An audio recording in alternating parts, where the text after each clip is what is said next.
Thank you. I'm writing a book about my great-great-grandfather, Ethel Rogers. At age 31, in 1864, September of 1864, he enlisted in the 189th New York Regiment of Volunteers to serve as a Union soldier. He left his wife and 2 young children at home. One was only a baby, 4 months old, but Abe Lincoln had given the call for more soldiers, and he responded, along with many of his friends from my local hometown area, his hometown area as well, and some of his relatives.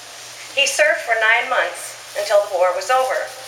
My factual account that I'm writing about him is based upon his diary, which is a tiny folio with only 6 lines per day. So he didn't have much space to write. He wrote in points, not in sentences, and he always told the weather. He was very optimistic. It was usually very positive. I think there was only one that was slightly a negative one.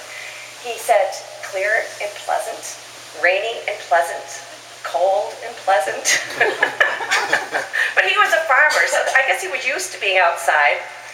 Sometimes he said what he had to eat.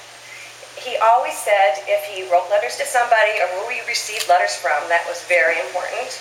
And he gave a bit of information about what he was doing that day, if he was on picket, on drill, in a skirmish, or whatever they were doing. And if they were marching, he always told what their destination was, so I always knew where he was.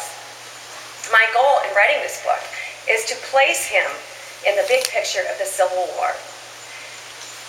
Since he gave very little information, I have to do a lot of research, and I'm not a Civil War buff, and I'm not researching the vastness of the Civil War. I'm just researching the part